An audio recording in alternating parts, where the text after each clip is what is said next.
ఈరోజు రాష్ట్ర వ్యాప్తంగా సార్ దయచేసి సార్ ఒకసారి నిశ్శబ్దంగా ఉండండి. మీకు వేరే వ్యాపకం ఉన్నా ఇక్కడ పెద్దలు చెప్పే విషయాల కంటే మీరు మాట్లాడుకోవాల్సినటువంటి విషయాలు చాలా ముఖ్యమైన అనుకుంటే దయచేసి వేరే ప్రైవేట్ చోటు చెట్టు కింద చూసుకుంటే బెటరు. దయచేసి ఇది వినదామని ఆసక్తి ఉన్నవారు మాత్రమే దయచేసి హాల్లో కూర్చోండి. వెనకటి రోజుల్లో చాలామంది ఇంట్లో తొలగిపోతే కనుక పడుకుంటాకి సినిమా హాల్కి వెళ్ళారు, ఏసీ సినిమా హాల్ అని మధ్యాహ్నం పూట వేసవకాలం. ఆ స్థాయిలో ఇక్కడికి వచ్చి కాలక్షేపానికి దయచేసి కూర్చోవద్దు. ఈరోజు రాష్ట్ర వ్యాప్తంగా లక్షలాది మంది పేద ప్రజలే కాక నగరాలలో ఉండేటటువంటి ప్రజలు కూడా ఆలోచిస్తూ ఉన్నటువంటి ఒక ప్రధానమైన సమస్య గురించి ఈరోజు గుంటూరులో ఈ సదస్సు ఏర్పాటు చేసినందుకు ముందుగా నేను జన చైతన్య వేదిక వారిని అభినందిస్తున్నా. నాకు ముందు మాట్లాడినటువంటి పెద్దలు కొన్ని విషయాలు చెప్పారు. మళ్ళీ వాటిని పునరుక్తి చేయకుండా ఇంకా మాట్లాడవలసిన వారు కూడా నాని గారు కానీ, అట్లాగే మస్తాన్ వాలీ గారు కానీ, కొరి వినయ్ కుమార్ గారు కానీ వాళ్ళందరూ కూడా ఉన్నారు. అందువల్ల క్లుప్తంగా కొన్ని విషయాలు మీ దృష్టిలోకి తెద్దామని అనుకుంటా ఉన్నాను. అభివృద్ధి తప్పనిసరిగా దేశ అభివృద్ధి జరగాలి, రాష్ట్రం అభివృద్ధి జరగాలి, మన ప్రాంతం అభివృద్ధి జరగాలి, మనం ఉండే పల్లెటూరు కానీ మనం ఉండే నగరం కానీ అభివృద్ధి కావాలి. దాంట్లో ఎవ్వరికీ కూడా రెండవ ప్రశ్న లేదు. అయితే ఆ అభివృద్ధి సాధించేటటువంటి క్రమంలో మనం ఏ విధంగా ఆ అభివృద్ధిని సాధించాలి, దానికి ప్రత్యామ్నాయ మార్గాలు ఏమిటి, ప్రపంచంలో ఇతర చోట్ల ఏ పరిణామాలు చోటు చేసుకుంటున్నాయి, మనం ఇక్కడ మన దేశంలో వాటి నుంచి కొన్ని అనుభవాలు గుణపాఠాలు నేర్చుకొని మనం ఆలోచిస్తూ ఉన్న దాంట్లో మార్పులు చేసుకోవచ్చా అనేది కూడా ఆలోచించాలి. మీకు తెలుసు, చాలా కాలం క్రితం మనకు స్వాతంత్రం వచ్చినప్పటి నుంచి కూడా మన దేశంలో అనేక ఇరిగేషన్ ప్రాజెక్టులు కట్టారు. లక్షలాది ఎకరాలు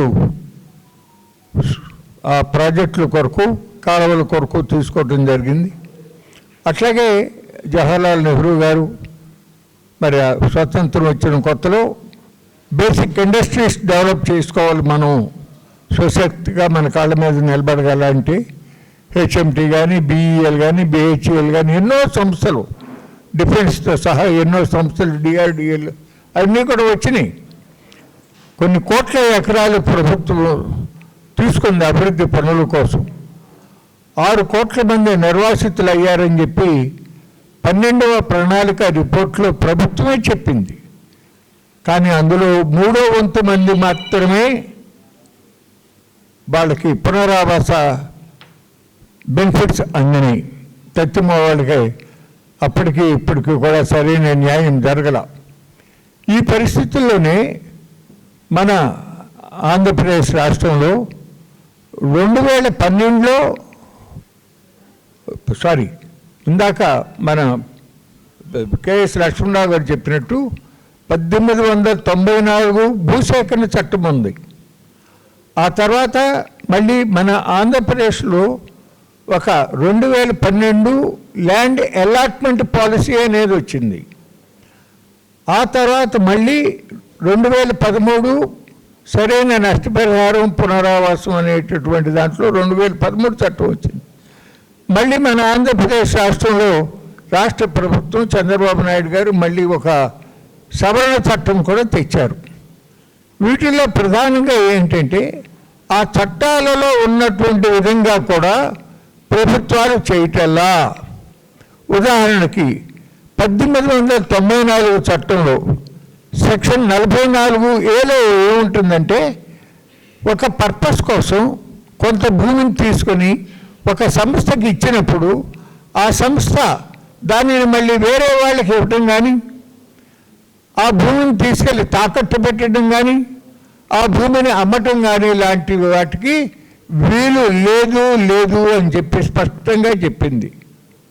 అయినప్పటికీ దయచేసి ఏమనుకోవద్దు, లోగడ 2009, 2014 మధ్యకాలంలో, 2004 నుంచి 2014 మధ్యకాలంలో గౌరవనీయులు మన రాజశేఖర రెడ్డి గారి ప్రభుత్వం ఉండగా అక్కడ అనంతపురం జిల్లాలో లేపాక్షి నాలెడ్జ్ పార్కు, అట్లాగే మరి కడపలో ఒక స్టీల్ ప్లాంట్కి ఇట్లా కొంత భూములు తీసుకున్నారు.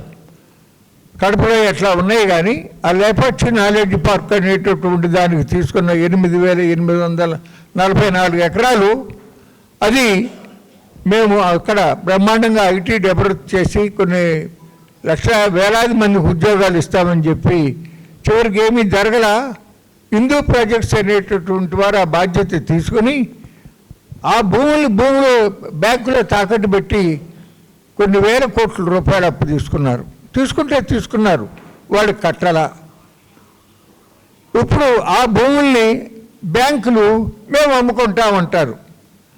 అవి భూములు బెంగళూరు ఇంటర్నేషనల్ ఎయిర్పోర్ట్కి ఒక 30-40 కిలోమీటర్ల దూరంలో ఉండి చాలా విలువైనటువంటి భూములు. ఇవాళ ఆ రైతులు చాలా అత్యంత దయనీయమైనటువంటి స్థితిలో ఉన్నారు. ఎవరికి ఉద్యోగాలు లేవు. మరి ఆ భూముల్లో కొద్ది గొప్ప ఆ రోజుల్లో ఇచ్చినటువంటి డబ్బు చాలామంది దగ్గర ఖర్చు అయిపోయిన పరిస్థితి జరిగింది. ఎందుకు చెప్తున్నానంటే, పరిశ్రమ పెట్టు, కానీ ఆ చట్టంలో ఉండదాని ప్రకారంగా ఆ భూములు తాకట్టు పెట్టి నువ్వు అప్పు తీసుకుంటానికి వీల్లేదు. నీకు వేరే అసెట్స్ ఉన్నాయి, ఇండస్ట్రీ పెట్టావు, వర్కింగ్ క్యాపిటల్ లోన్ తీసుకో, వస్తే లాభం వస్తే కట్టు, ఏం చేస్తావో చేసుకో, కానీ ఆ భూములు తాకట్టు పెట్టకూడదు అనేదాన్ని అమలు చేయకపోవటం వలన ఆ రైతులు నష్టపోయినటువంటి పరిస్థితి జరిగింది. అట్లాగే 2013 చట్టంలో కూడా ఖచ్చితంగా, తర్వాత వచ్చిన చంద్రబాబు నాయుడు సవరణ చట్టంలో కూడా ఎప్పుడైనా నగరాలలో ఉండేటటువంటి భూముల్ని, ఖాళీ స్థలాల్ని ప్రైవేట్ వారికి ఇవ్వడానికి వీల్లేదు. భవిష్యత్ కాలంలో ప్రజల అవసరాలు, పబ్లిక్ పర్పసెస్, స్కూళ్ళు కానీ, కాలేజీలు కానీ, పార్కులు కానీ, పేదవాళ్ళకి గృహాలు కానీ అటువంటి వాటికి ఉపయోగించడానికి ఉండాలి తప్ప వాటిని ప్రైవేట్ వారికి ఇస్తానికి వీల్లేదు అనేటటువంటిది స్పష్టంగా ఉన్నటువంటి నిర్ణయాలు ఉన్నాయి. అట్లాగే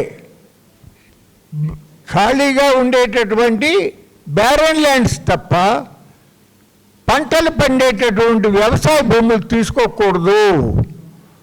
ప్రత్యేకించి బలహీన వర్గాలకి వాళ్ళ బ్రతుకు తెరువు కోసం, జీవనోపాధి కోసం ఇచ్చినటువంటి బంజరు భూముల్ని మరి వాళ్ళు బోడు మొద్దు కొట్టి కష్టపడి భార్యాభర్తలు సాగులోకి తెస్తే వాటిని వేరే పర్పజెస్కు తీసుకోకూడదు. ఒకవేళ తీసుకోవాల్సిన కంపల్సరీగా వస్తే వాడికి మార్కెట్ వాల్యూ ప్రకారంగా నష్టపరిహారం ఇవ్వటమే కాకుండా వాళ్ళకి మళ్ళీ వేరే చోట ఇల్లు కట్టుకుంటానికి కూడా ఏర్పాట్లు చేయాలి అనేటటువంటివి చాలా స్పష్టంగా ఉన్నాయి అనేటటువంటి విషయాన్ని మనం మనసులో పెట్టుకుంటే ఇవాళ జరుగుతూ ఉన్న పరిస్థితులు చాలా బాధాకరంగా ఉన్నాయి. ఇవాళ పరిశ్రమల పేరుతో చాలా పెద్ద ఎత్తున భూములు తీసుకుంటూ ఉన్నారు. కిందసారి మరి జగన్మోహన్ రెడ్డి గారి ప్రభుత్వంలో ఆయన టైంలో కూడా కొన్ని పెట్టుబడులను ఆకర్షించడానికి కొన్ని సమావేశాలు జరిగినాయి. ఒక 380 MOUలు జరిగినాయి. వాటిలో 80 మాత్రమే అమలు అయినాయి సుమారుగా. తర్వాత చంద్రబాబు నాయుడు గారు అంతకుముందు 2014 నుంచి 19 వరకు 2934 MOUలు చేశారు. 20% మాత్రమే అమలైనవి అనేటటువంటి విషయాలు మనం మనసులో పెట్టుకుంటే భూములు ఇచ్చిన తర్వాత 5 ఏళ్ల లోపల ఆ పరిశ్రమ రాకపోతే ఆ రైతులకు తిరిగి ఇవ్వాలి అనేది ఎక్కడా అమలు కావటంలా ఎప్పటికీ ఒక్కటంటే ఒక్క ఎకరము కూడా మళ్ళీ తిరిగి రైతులకు తిరిగి ఉన్నటువంటి పరిస్థితి జరిగింది. అది జరగగా ఇవాళ కొత్తగా అసెంబ్లీలో నాకు తలుచుకుంటే చాలా బాధేస్తుంది. అసలు ఇది నిజంగా ఇది ప్రజాస్వామ్యంలో ప్రజల కొరకు పేదల కోసం మేము అది చేస్తున్నాం ఇది చేస్తున్నామనే ప్రభుత్వం చేయాల్సిన పనేనా? ఈ రాష్ట్రంలో 36 లక్షల ఎకరాలు పేదవాళ్ళకి లోకల్ మొట్టమొదటి కాంగ్రెస్ గవర్నమెంట్ ఉన్నప్పటి నుంచి పేదవాళ్ళకి అసైన్మెంట్ భూములు ఇస్తే వాడికి కిందసారి జగన్మోహన్ రెడ్డి గారి టైంలో కొన్ని లక్షల ఎకరాలకి వాళ్ళకి పాపం మళ్ళీ అంతకుముందు 22 పెట్టినట్టుని వాటిని అందులోంచి తొలగించి వాళ్ళకి ఏదైనా బ్యాంకులు అప్పు తీసుకుంటానికో ఏదైనా అవసరానికి ఎక్కడైనా తాకట్టు పెట్టుకుంటానికో అవకాశం కలిగే విధంగా ఆయన కొన్ని వాళ్ళకి మేలు చేశాడు. ఆ పరిస్థితుల నుంచి మొన్న అసెంబ్లీలో 26 లక్షల ఎకరాలు అసైన్మెంట్ భూముల్ని పరిశ్రమలు సోలార్ కోసం పరిశ్రమల అభివృద్ధి కోసం తీసుకుంటున్నామని అసలు అసెంబ్లీలో బిల్లు పాస్ చేశారంటే ఇంతకన్నా దుర్మార్గం ఇంకొకటి ఉంటుందా అని నేను అడుగుతా ఉన్నాను ఈ ప్రభుత్వాన్ని. చాలా తప్పిది. ఈ విధంగా పేదవాళ్ళ నోళ్ళు పొట్ట కొట్టే హక్కు మీకు ఎక్కడిది? అది మీరు ఎలక్షన్ మేనిఫెస్టోలో పెట్టండి, ప్రజాభిప్రాయం తీసుకోండి, ప్రజల ఓటింగ్ తీసుకోండి. చాలా పొరపాటు చేస్తున్నారు. ఇవాళ ఆ విధంగా నష్టం పరుస్తానికి వెళ్ళలేదు. దానికి తోడు ప్రభుత్వంలో ఉన్నవారు ఇంకో మాట అనుకుంటున్నారు ఏంటంటే, మనకు ప్రజల అధికారం ఇచ్చారు, మనం ఏం చేసినా చలామణి అయిపోతుంది అనుకుంటున్నారు. చాలా పొరపాటు పడుతున్నారు.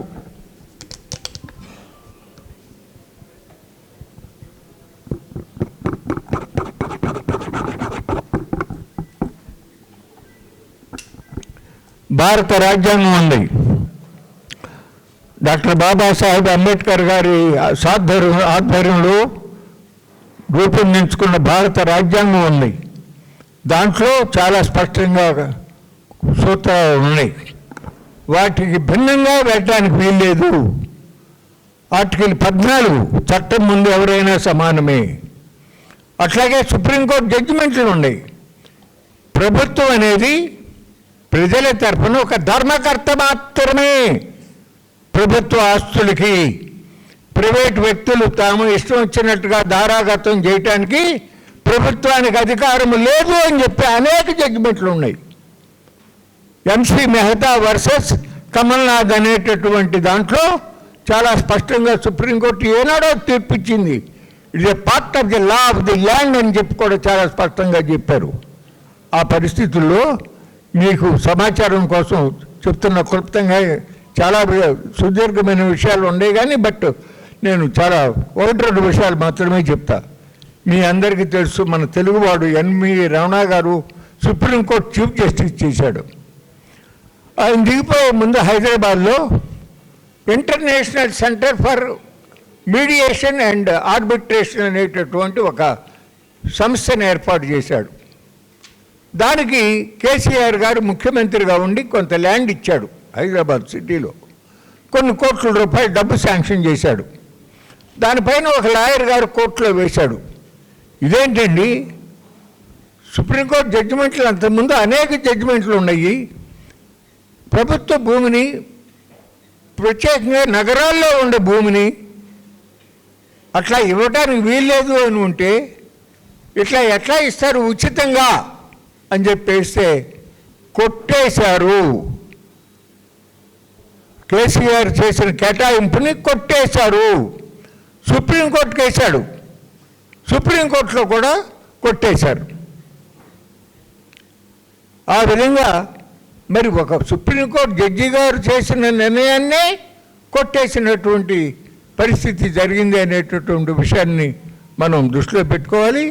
ఇక్కడ మన ఆంధ్రప్రదేశ్ రాష్ట్రంలో మరి చాలా అడ్డగోలుగా విశాఖపట్నంలో టీసీఎస్ సంస్థకి 99 పైసలకే 21 ఎకరాలు ఇచ్చారు. అట్లాగే కాగ్నిజెంట్ టెక్నాలజీస్ అనే సంస్థకి 22 ఎకరాలు ఒక్కొక్కటి దాదాపుగా 900 కోట్ల రూపాయలు విలువైనటువంటి స్థలం. అట్లాగే ఇందాక లక్ష్మణ్ రెడ్డి గారు చెప్పాడు, హార్బర్ పార్క్కి ఎదురుగా లులు సంస్థకి 13 ఎకరాల 74 సెంట్లు ఇచ్చారు. ఇంకొక ఆయన కొత్తగా పెట్టాడు, మరి ఆయనకేం కనెక్షన్లు ఉండవు, ఆయనకి 10 ఎకరాలు ఇచ్చేశారు 99 పైసలకే. ఇదేంటండి ఇట్ట ఇస్తున్నారు అని చెప్పంటే కేబినెట్లో ఒక యువ నాయకుడు మంత్రి గారు ఇంకా ఎంతమంది వచ్చినా సరే ఇస్తామనే రకంగా మాట్లాడాడు. నేను మీ అందరికీ మనవి చేస్తా ఉన్నా, ఈ నెల 27వ తారీఖు ఆంధ్రప్రదేశ్ హైకోర్టులో వాటి విషయంగా నేను వేసినటువంటి కోర్టులో రిట్ పిటిషన్ విచారణకు రాబోతా ఉంది. ఇప్పుడు వేసి 3 నెలలైనా ఇంతవరకు ఇంకా కౌంటర్ దాఖలు చేయాలి ఆంధ్రప్రదేశ్ ప్రభుత్వం. కొద్ది రోజుల క్రితం వాటితో పాటుగానే బెజవాడ బస్టాండ్లో స్థలం 4 ఎకరాల 15 సెంట్లు అతను పెడతా ఆనంద 125 కోట్లు అయితే మాల్కి సబ్ రిజిస్టర్ ఆఫీసులో విలువ ప్రకారమే 200 కోట్లు విలువ. అదే ఆక్షన్ పెడితే రియల్ ఎస్టేట్ వాళ్ళు 400-500 కోట్లకు కొనేటటువంటి స్థలాన్ని ఆ రకంగా ఇవ్వడానికి వీల్లేదని కోర్టులో వేస్తే కౌంటర్ దాఖలు చేయలేక చివరికి మొన్న ఈ మధ్యనే అడ్వకేట్ జనరల్ గారు ఆంధ్రప్రదేశ్ ప్రభుత్వం ఆ ప్రతిపాదనను ఉపసంహరించుకుంటున్నాము అని చెప్పి కోర్టుకు తెలియజెప్పారని చెప్తున్నా.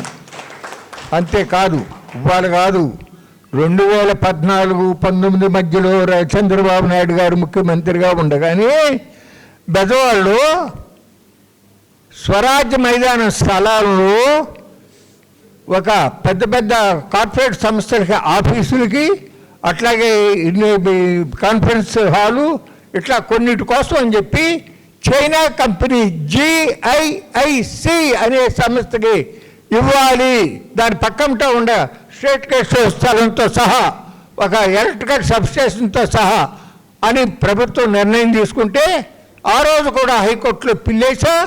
ఆ రోజు వాదించింది కూడా KS మూర్తి గారేనమ్మా, వసుంధర్ గారు KS మూర్తి గారు వాదించాడు. ఆ రోజు కూడా కొన్ని నెలలు అయిన తర్వాత, కొన్ని వాయిదాలు అయిన తర్వాత మొన్నటికి మళ్ళీ ఆంధ్రప్రదేశ్ ప్రభుత్వం మేము ప్రస్తుతానికి ఆలోచన విరమించాము, ముందుకు వెళ్ళటం లేదు అని అంటే ఇక ఆ కోర్టులో ఆ కేసు బిత్తరైపోయిన పరిస్థితి జరిగిందని మీకు మనవి చేస్తున్నా. ఇప్పుడు హైకోర్టులో కూడా అదే జరగబోతూ ఉంది. ఇట్లా ఉండగా రాష్ట్ర ప్రభుత్వం అసలు ఎందుకు చేస్తున్నారో నాకు అర్థం కావట్లా. రైతులు భూములు, వ్యవసాయ భూములు అంటే ఏ మాత్రము కూడా ఇంత కన్సిడరేషన్ కూడా ఉండనటువంటి పరిస్థితిగా చేస్తూ ఉన్నారు. ఇవాళ ఇందాక చెప్పారు, మన అమరావతిలో 34,000 ఎకరాలు తీసుకున్నారు, 20,000 ఎకరాలు గవర్నమెంట్ భూమి, 54,000 ఎకరాలు ఉన్నాయి. దాంట్లో వాటికి కూడా ఇంకా సుమారుగా 2,000 మందికి 7,000 ప్లాట్లు ఇవ్వాల్సిన పరిస్థితి ఉంది. అట్లాగే 3 సంవత్సరాల లోపల మొత్తం అక్కడ అన్ని విధాలుగా డెవలప్ చేసి ప్రతి గ్రామంలోనూ కూడా స్కూలు, హాస్పిటల్ ఇవన్నీ కడతాము, ఆ ప్రజలందరినీ కళ్ళల్లో పెట్టుకుని చూసుకుంటామని చెప్పినటువంటి ప్రభుత్వం ఇందాక లక్ష్మణ్ రెడ్డి గారు చెప్పాడే, VIT సంస్థకి 700 కోట్లు బెనిఫిట్ జరిగింది. 50 లక్షల చొప్పున ఇవ్వటం వల్ల 200 ఎకరాల మీద. SRMకి 350 కోట్లు బెనిఫిట్ అయింది. ఊరూరిన స్కూల్ పెట్టలేకపోతే పెట్టపోయావు, కనీసం ఆ కాలేజీల్లో ఆ సంస్థలలో చేరేటటువంటి అమరావతి రైతుల పిల్లలకి కన్సెషన్ కూడా ఇప్పించాలనేటటువంటి ఆలోచన లేకుండా చేసినటువంటి పరిస్థితి జరిగిందని మీకు మనం చేస్తున్నాం. ఇవాళ మళ్ళీ ల్యాండ్ పూలింగ్ 2 అని పేరు మీదుగా 16,600 ఎకరాలు తీసుకున్నారు. గవర్నమెంట్ ల్యాండ్ 4,000 ఎకరాలు, 20,000 అంటే 75,000 ఎకరాలు ఉంది. ఇది కాక ఈ మధ్యన మరి ఎవరికి అటువంటి ఆలోచనలు వస్తున్నాయో నాకు తెలీదు. ముందేమో 1,77,000 ఎకరాల్లో బృహత్తర నగర ప్రణాళిక చేయాలి అని వచ్చింది. మళ్ళీ 4 రోజులకి 2,30,000 ఎకరాలలో బృహత్తర నగర అభివృద్ధి ప్రణాళిక చేయబడుతున్నాం. దానికి ఎక్స్ప్రెషన్ ఆఫ్ ఇంట్రెస్ట్ పిలిచారు. దాన్ని PPP పద్ధతిలో అభివృద్ధి చేస్తారంట. వాళ్ళు ఎవరు, మరి అదానీ గారు వస్తారో, మెగా వారు వస్తారో, మరి ఇంకా ఎవరు వస్తారో నాకు తెలీదు.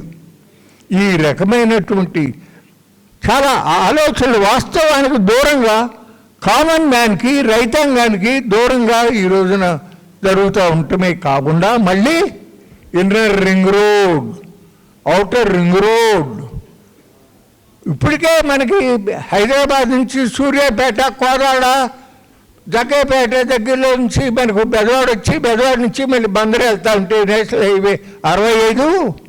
ఇప్పుడు మళ్ళీ హైదరాబాద్లో ఫ్యూచర్ సిటీ నుంచి అమరావతిలో ఈయన నిర్మించబోయే మరొక ఫ్యూచర్ సిటీని టచ్ చేసి బందర్ వెళ్ళటానికి మళ్ళీ ఒక green field national express highway పెట్టాలి అని చెప్పి కాగితాల మీద కాగితం ఈయన రాస్తున్నాడు.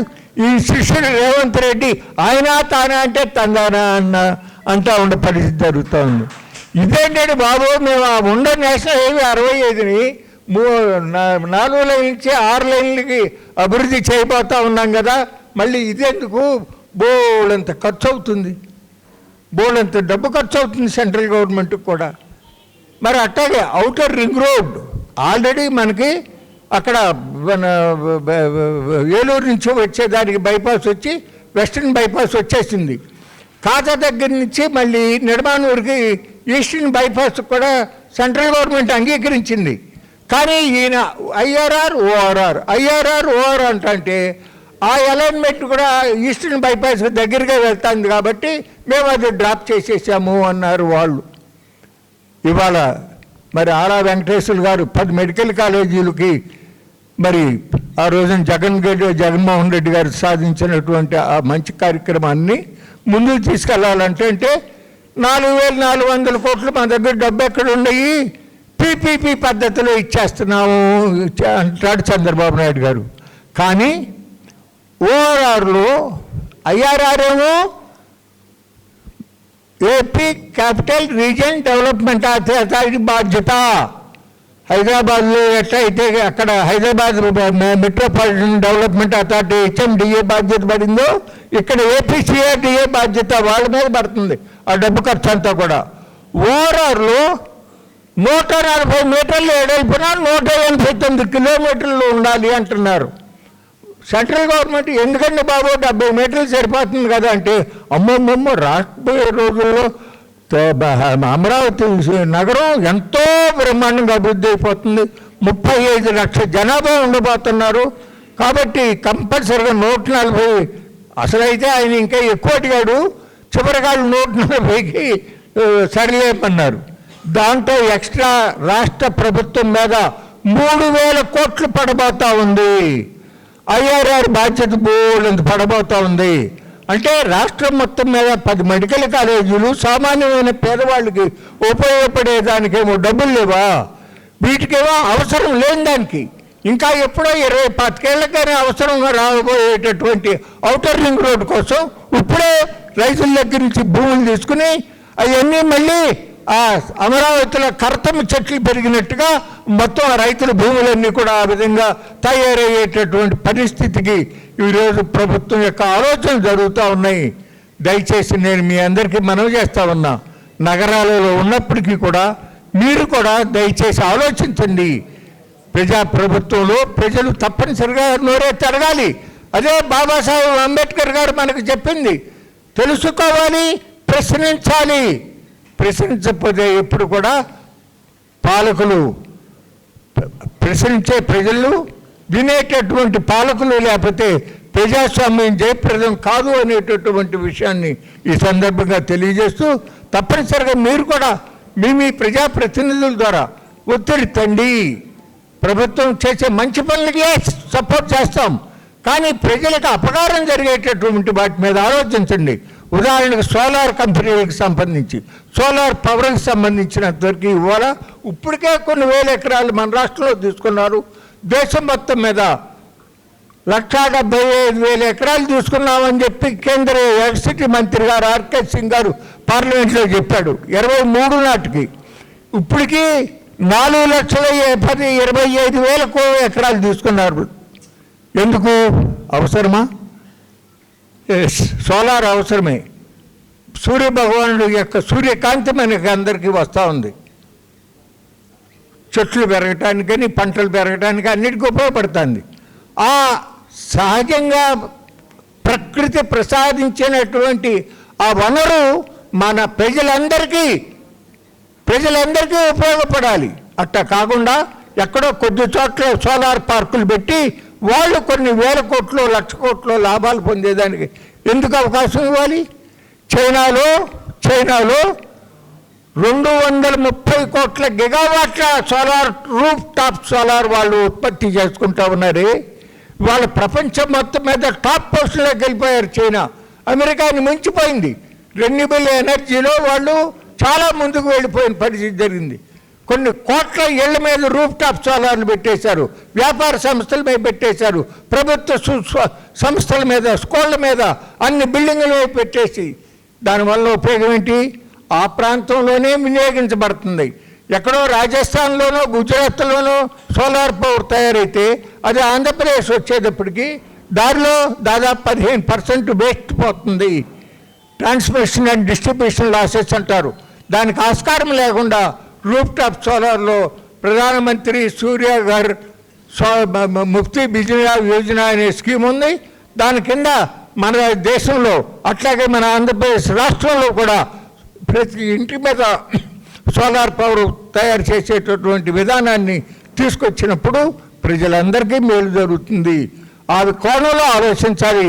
మనం కూడా ప్రజాభిప్రాయాన్ని ప్రభుత్వం మీద ఒత్తిడి తీసుకొస్తానికి ప్రయత్నం చేయాలని చెప్పి నేను మనవి చేస్తున్నా. ఇది ఒక పార్టీ మీద ఎవరికి నాకు ఏమి వ్యతిరేకత చెప్పలేస్తుమా? ఈ చెప్పింది వాస్తవాలు మీ ముందుంచా. ఎవరు అధికారులు ఉన్నప్పటికీ కూడా జాగ్రత్తగా ప్రజలకు మేలు చేసేటువంటి దిశగా కొన్ని మంచి చేశారు. కానీ అదే సమయంలో కొన్ని పొరపాట్లు కూడా జరుగుతూ ఉంటే వాటిని సరిదిద్దుకుని భవిష్యత్తులో మళ్ళీ తప్పులు జరగకుండా జాగ్రత్తగా పరిపాలించి ప్రజా సానుకూలమైన నిర్ణయాలు తీసుకుని ప్రజాభిమానాన్ని చూరగొనేటట్టుగా వ్యవహరించాలని కోరుతూ ఈ 2 మాటలు చెప్పే అవకాశం కలిగించినందుకు నేను లక్ష్మణ్ రెడ్డి గారికి ధన్యవాదాలు తెలియజేస్తూ సెలవు తీసుకుంటాను. నమస్కారం.